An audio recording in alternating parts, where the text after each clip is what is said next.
ጽውጽ ጽዋይ ወደኮይ ጽልማይ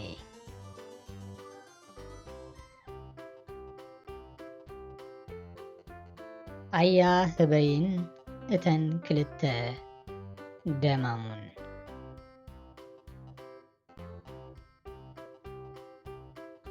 ብዙሕ ዓመታት ይገብር ክልተ መሓዙት ደማሙ ኣብ ሓደ ዓዲ ብሓባር ይቕመጣ ነበራ። ኣብ ዕለታት ሓደ መዓልቲ እተን ክልተ ደማሙ ኣብቲ ዝነብራሉ ከባቢ ይጻወታ ነበራ።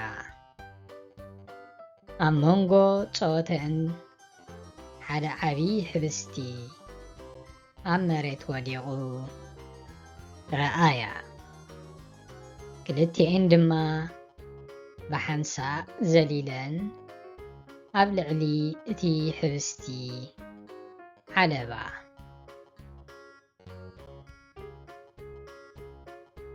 ድሕሪ እዚ ሕብስቲ ናተይ እዩ ናተይ ባ እናበላ ክጨቓጨቓ ጀመራ። እታ ሓንቲ ድሙ ኣነ ነቲ ሕብስቲ ቀዲመ ዝረኣኽዎ ስለዚ ንዓዩ ዝግባእ በለት። እታ ካልኣይቲ ድሙ ድማ ኣይፋልን ኣነ ባእየ ቀዲመ ዝረኣኽዎ ስለዚ እዚ ሕብስቲ ንዓዩ ዝግባእ በለት። ከምዚ እናበላ ብዙሕ ሰዓታት ሓለፈ።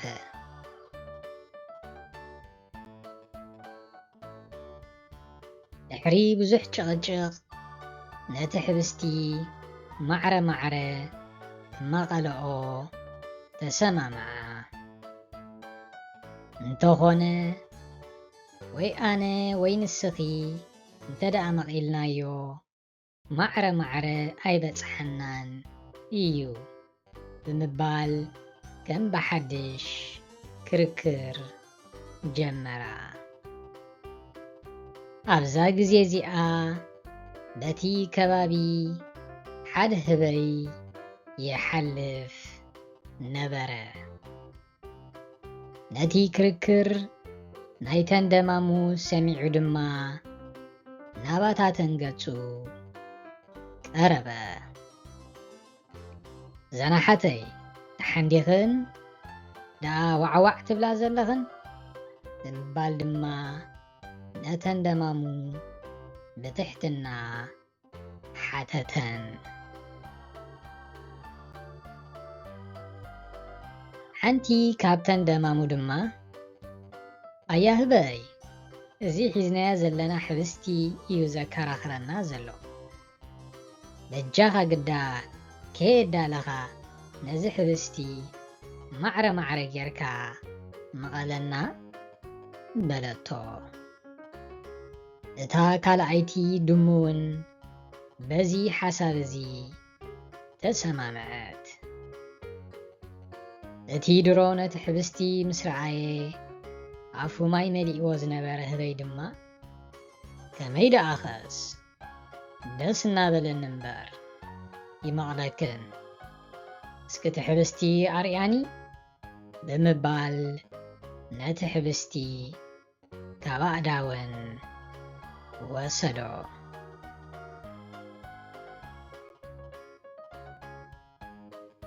ብድሕሪ እዚ እቲ ህበይ ነቲ ሕብስቲ ኣብ ክልተ መቐሎ።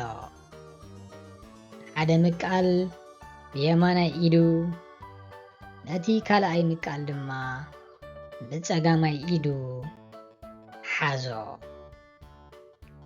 ነተን ደማሙ ድማ ከምዚ ክብለን ጀመረ። ርኢኽን ዘናሓተይ ኣብዚ ብጸጋመይ ዘሎ ምቃል እዚ ብየማነይ ዘሎ ምቃል ቁሩብ ዕብይ ኢሉ ኣሎ። ስለዚ ከም መዓራርዮ ብምባል ካብቲ ኣብ የማናይ ኢዱ ዝነበረ ምቃል ህብስቲ ጉምድ ጉምድ ኣበለ። ቀፂሉ ድማ ናብ ፀጋማይ ኢዱ እናጠመተ ኣይተሓዛለይ እዘን ኣሓተይ ሕጂ ድማ እዚ ኣብ ፀጋማይ ኢደይ ዘሎ ምቃል ካብቲ ኣብ የማናይ ኢደይ ዘሎ ምቃል ቁሩብ ዕብይ ኢሉ ኣሎ እሞ ተመዓራርዮ ብምባል ካብቲ ኣብ ፀጋማይ ኢዱ ዝነበረ ምቃል ህብስቲ ጉምድ ጉምድ ኣበለ።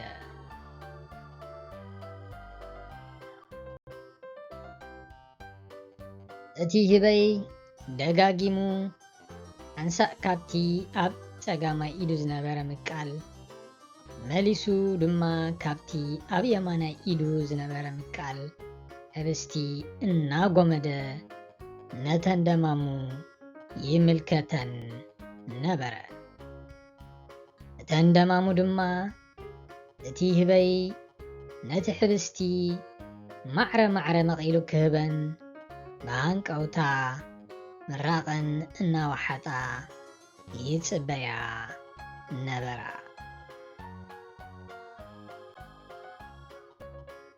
እቲ ህበይ ግና ነተን ምቃል እናጎመደ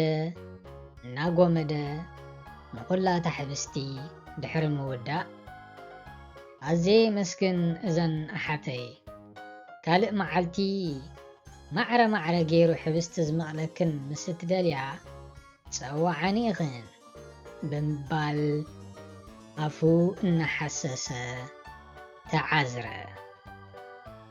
እተን ክልተ ደማሙ ተሰማሚዐን ነታ ህብስቲ ክካፈለኣ ስለ ዘይከኣላ ኣፈን ማይ መሊኡ ጥራሕ ኢደን ተረፋ።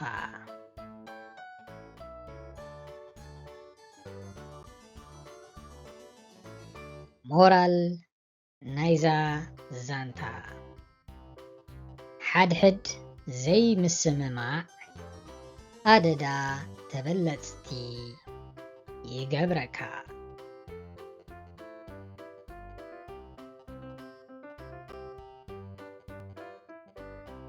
ዝተምሃርናየን ቃላት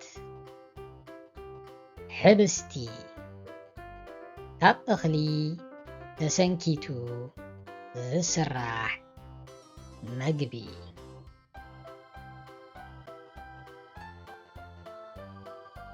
ማዕረ ማዕረ ልክዕ ብዝሒ ወይ ዓቐን ዘለዎ።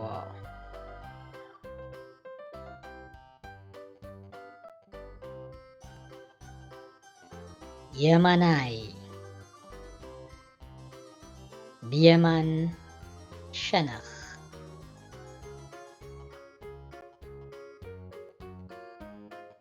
ፀጋማይ ብፀጋም ሸነኽ።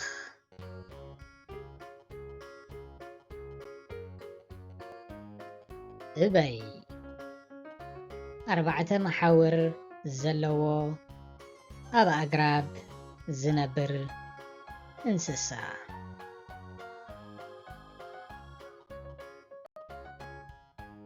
መለማመዲ ሕቶታት ቁፅሪ 1 እተን ደማሙ ክፃወታ ከለዋ ኣብ መሬት እንታይ ወዲቑ ረኣያ?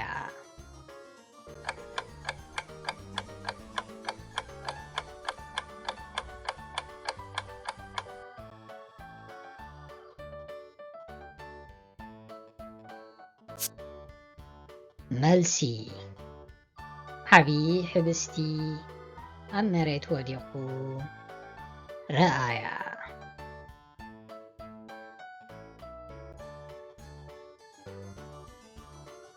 ቁፅሪ 2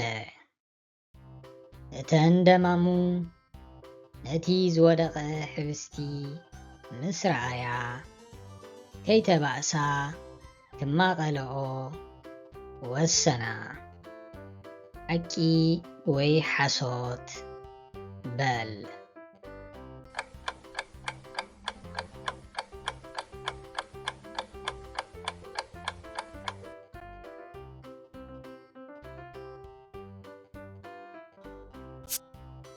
መልሲ ሓሶት ንዓይ ንዓይ ብምባል ተጨቃጨቃ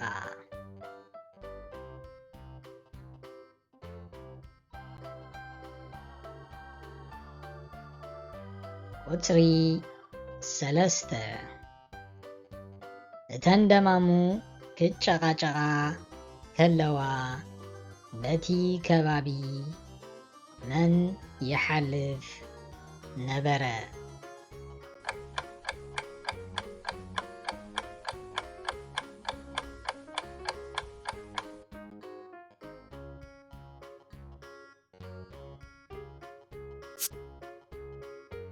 መልሲ ህበይ ይሓልፍ ነበረ?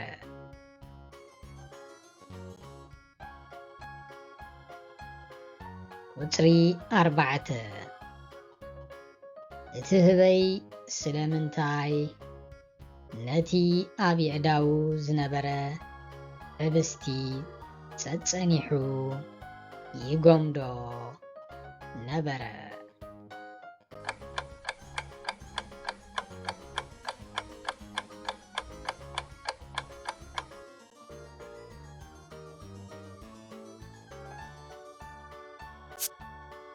መልሲ ነተን ደማሙ ማዕረ ማዕረ ምእንቲ ክመቕለን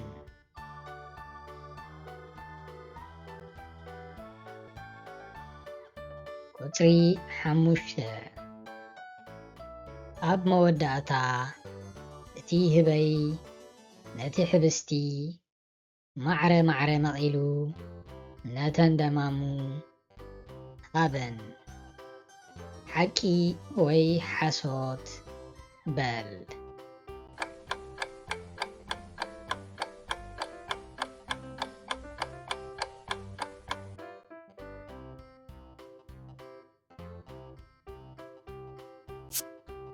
መልሲ ሓሶት እቲ ህበይ ነቲ ህብስቲ ጎሚዱ ጎሚዱ ንባዕሉ በሊዕዎ ከደ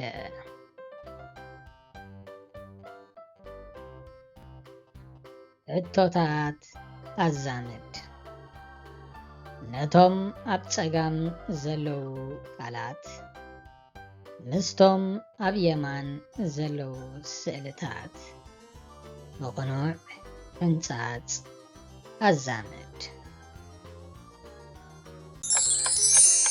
ህበይ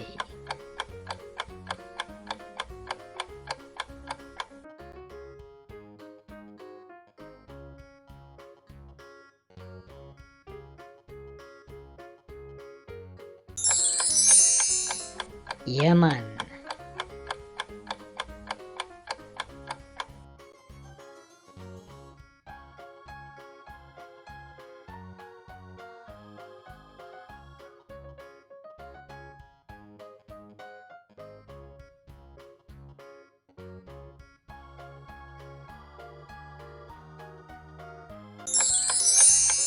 ፀጋም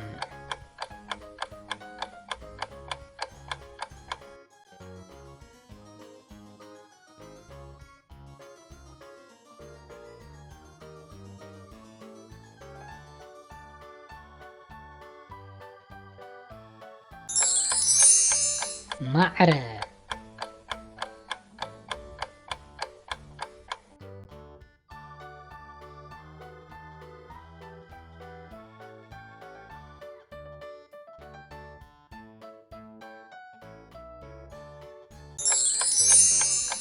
ሕብስቲ